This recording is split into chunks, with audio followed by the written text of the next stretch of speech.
โอเคมื้อนี้เขาก็จะมาอยู่กับเกม Omiyoji Arena เนาะวันนี้จะ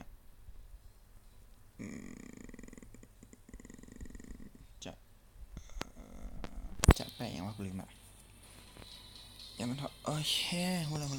นี้เขาจะมาเล่นแรงเนาะแรงเขาอยู่ที่ Elise จะขึ้นก็บ่ขึ้นจะลงก็บ่ลงเงิน6ปอดทีม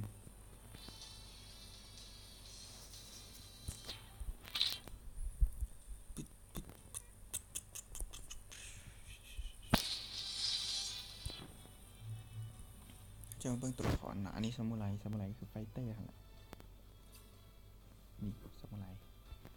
ตีใกล้พร้อมอันนี้สายเวทพลังเวท ADC ก็บล็อกสายนักยิงนั่นแหละนินจาก็ตรงโตอีกนักฆ่าแหละนินจาแนะนำบทเดี๋ยวต่อที่เหลือก็เบิ่ง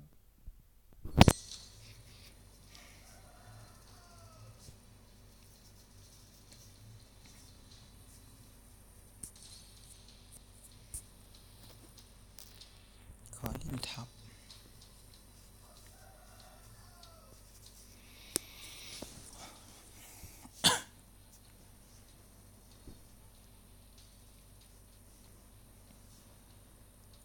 จะลินอิบารากิโดจิบ่ว่าอีกฝ่ายจะเป็นไผยกเว้นซูเทนโดจิค่ะได้เบิดยกเว้นซูเทนโดจิ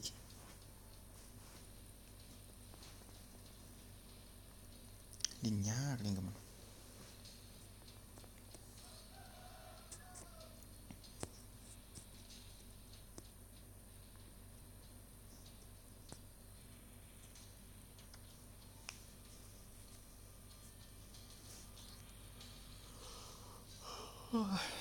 นั่นเลยไปหาเดี๋ยวเนาะ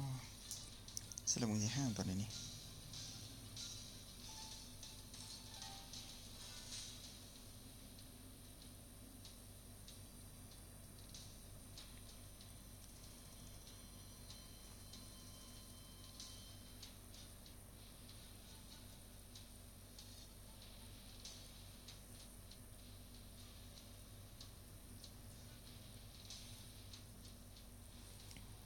เชิญมึงอย่า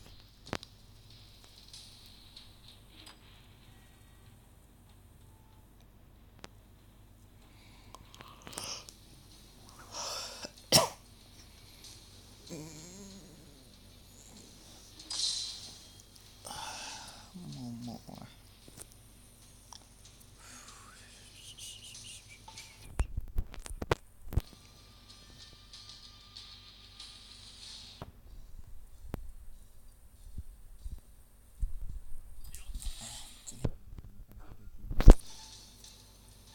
จำนวนรอบที่ลิ้นในลงแรงนะ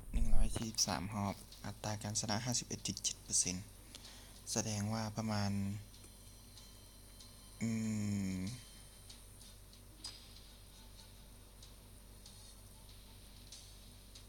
70ใบ80ใบรอบนี้ลักษณะนะแต่รอบยังมาเจอกับแวมไพร์มันก็อยากสู้กับมันปานได้ลินยาแมนยูต้นเกมเสียเปรียบ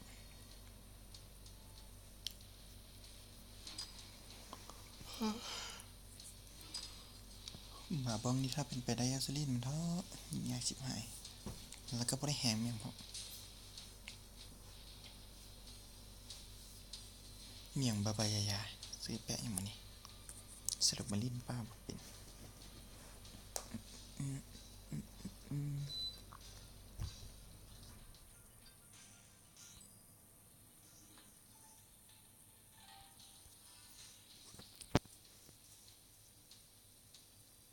มีเคสดูท่าจะเอามีเคสไปลิ้นป้า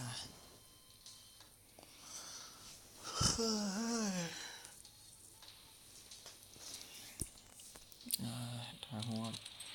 แวมไพร์ขึ้นมาในนี้ลิ้นเอาตัวนั้นมาดีก่อนยืมไม่กุยบ่ก็นางสาวพีดิบ่ก็เลียวเมงบ่ตะเกะบ่ก็คาราสึไทยเงาแต่ลิ้นอีบาก็ชนะได้คือกัน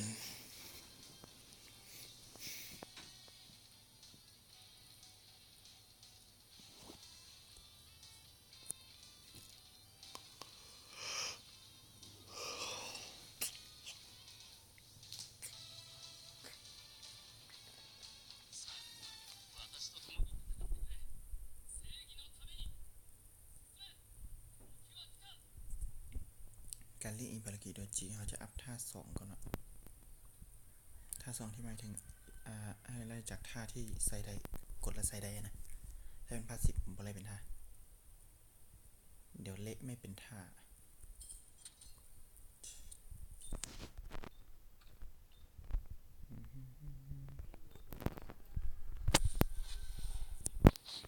ก่อนอื่นเขาจะมาซอยปลาฟาร์ม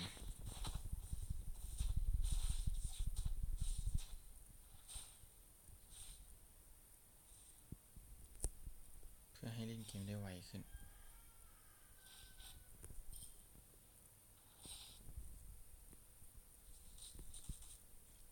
แลนด์มาครับเอาสกิลเท่เลย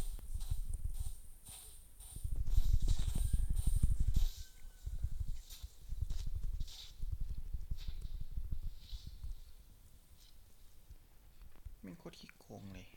ยิงกันแล้วหนียิงกันแล้วหนีเกี้ย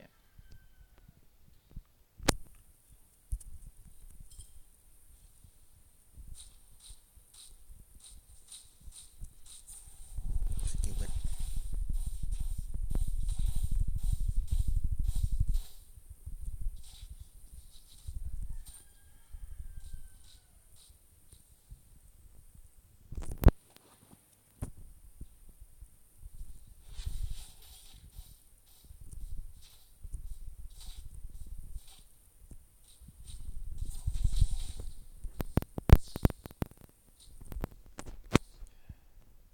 เล่นยุทธการล่าถอย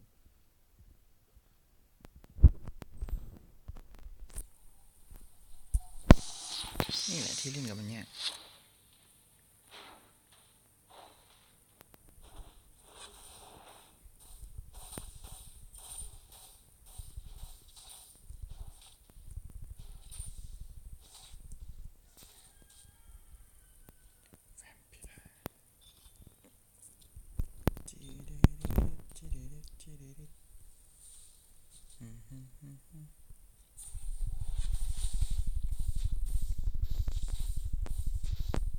อยู่ใกล้กันไว้ห่างกันไว้ห่างกันไว้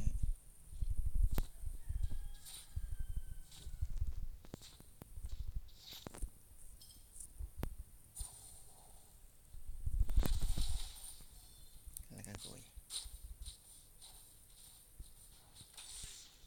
ให้ไวที่สุดเท่าที่จะเป็นไปได้ยังไงก็ตายคู่ก็หายมากนักใช่ไหมบางเอ็นก็เล่นแบบปลอดภัย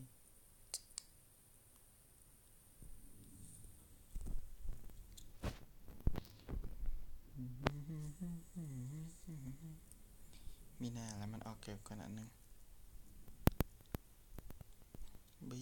จะออกเกาะเดียวกันนี่ดูท่าเป็นแวมไพร์ที่บ่ได้มีดีแค่สมอง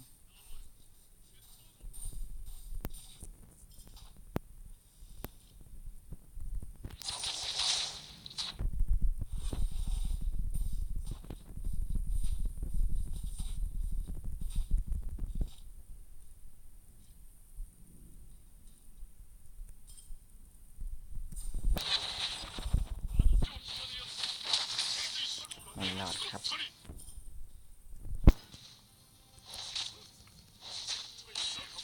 เจท่าบีบไข่เข้าไปยังไงก็ไม่รอด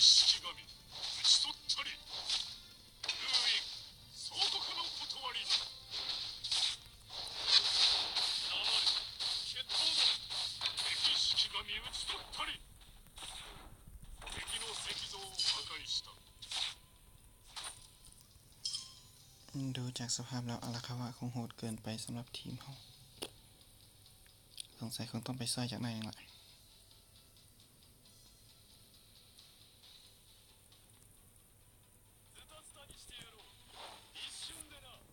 อีก12 วิ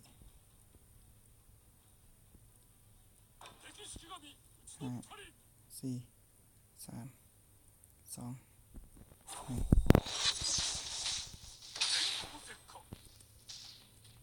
นี่แหละครับที่เหลือก็อันป้อมมันพวกมึง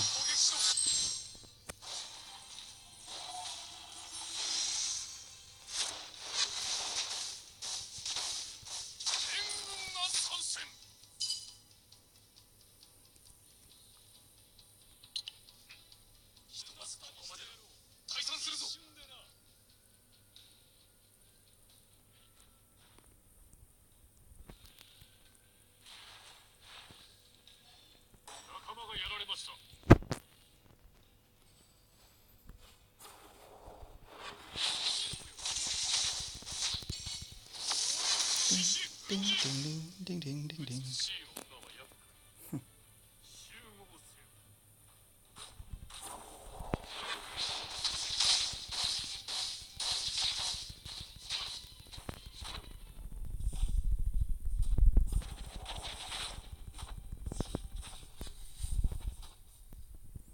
เอ้าเกมแรกนี่แหละครับอิบารากิโดจิก่อนอื่นเราต้องรีบโกยไปกันป้อมกันเสียดายมันถ้ามันตายแล้วเราไม่ได้ทุกค่ามันก็จะเป็นแบบเงินที่เสียเปล่าก็ต้องอัพเวลแบบคุ้มค่าครับ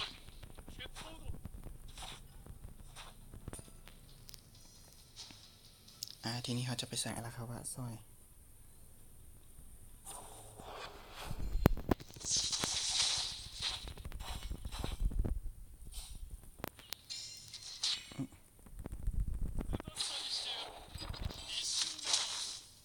ตาย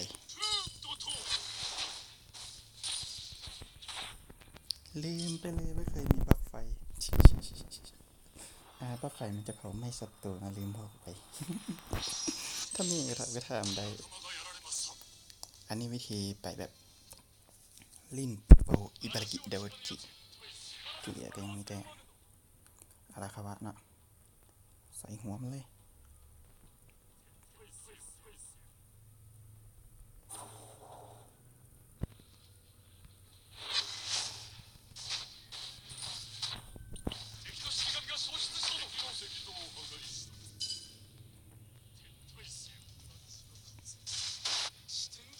ไม่รอดละอาราคาวะชวดกระจุย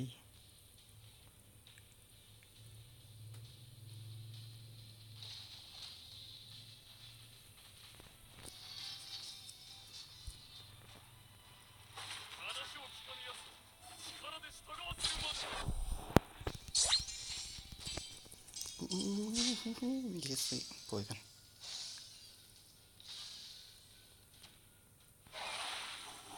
13 วิ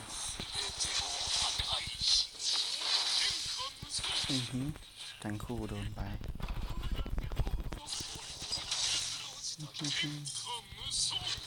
มาแวมไพร์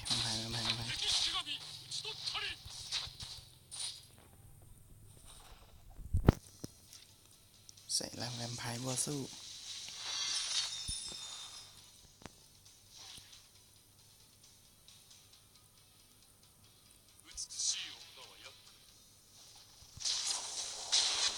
ไม้ของตีบอล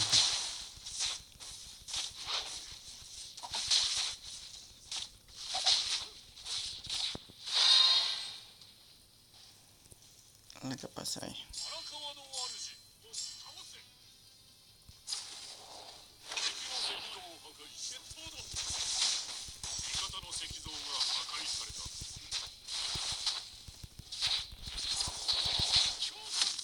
ไม่รอดไอ้พวกสายเวททั้งหลาย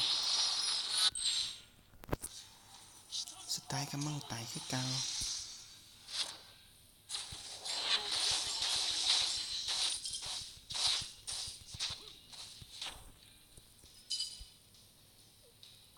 อันละจี้ไว้ถ้ามันไปลิ้นแวมอยากลิ้นแบบระวังโตนะไปลิ้นแบบระวังโตนะอย่าสู้ไปลิ้นแบบอันนะฮะพุ่งเข้าฮะ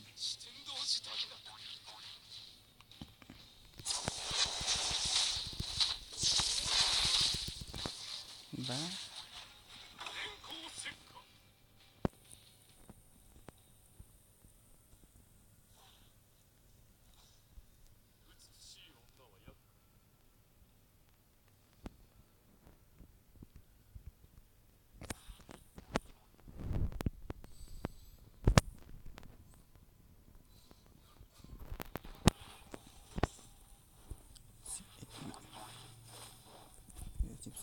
12 พวก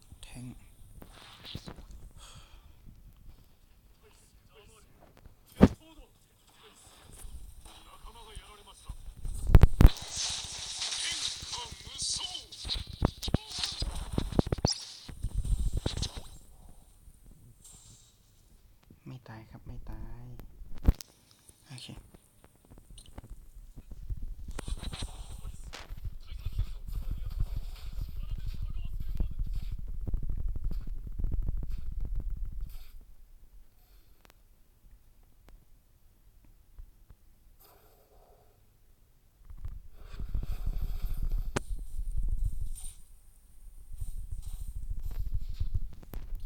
อย่าได้สู้ทีมเขาบดทีมอยู่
ท่านละที่คือสั่งโมโคตรสั่งเลยอภิมหา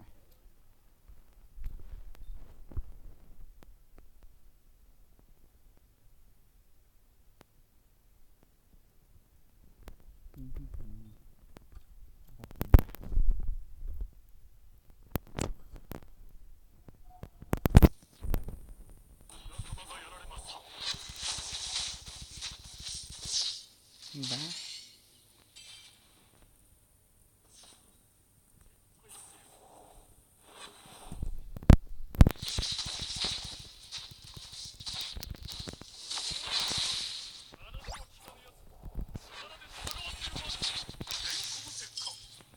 ที่คืนซีมันเทคค่ายตายสุดที่หรอวะ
โกยไว้เถอะเนาะ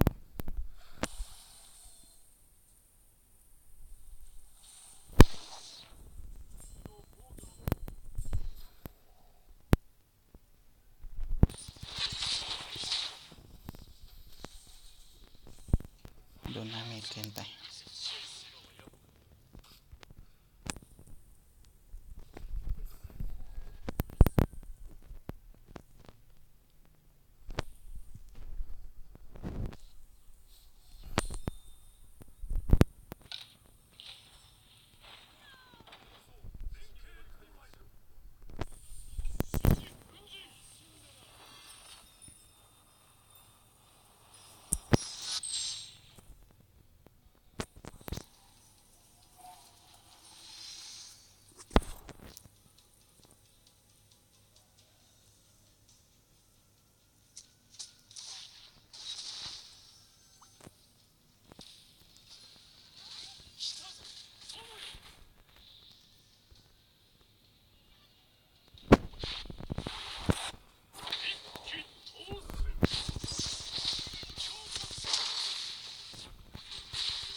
อย่างไรก็ได้ซอยแล้ววะสมมันท็อปได้สำเร็จเอา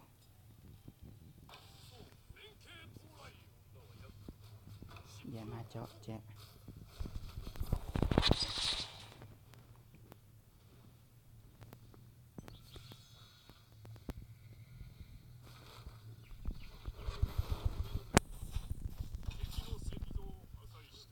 นี่มันยังทำตัวเป็นประโยชน์อยู่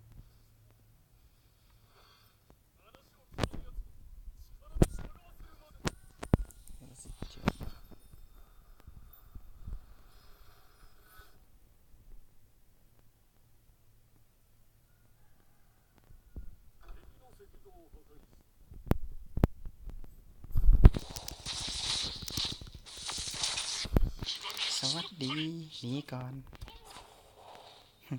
โ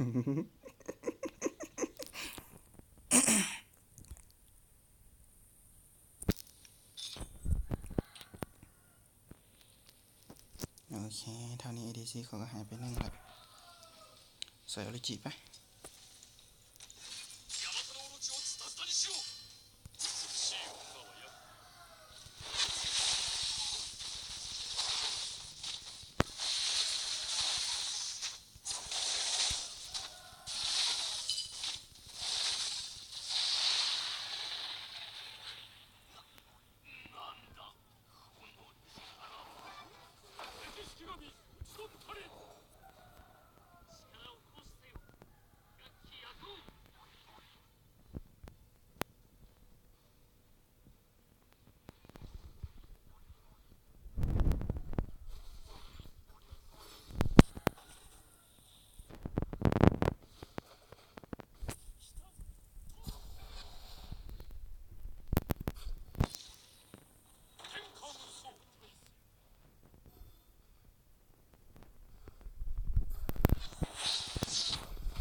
นี่แหละ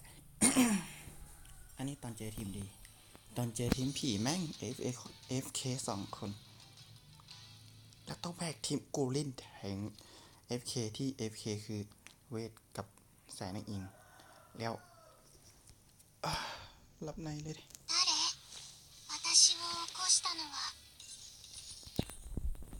แกะนะบันทึกไว้เบื้องลิ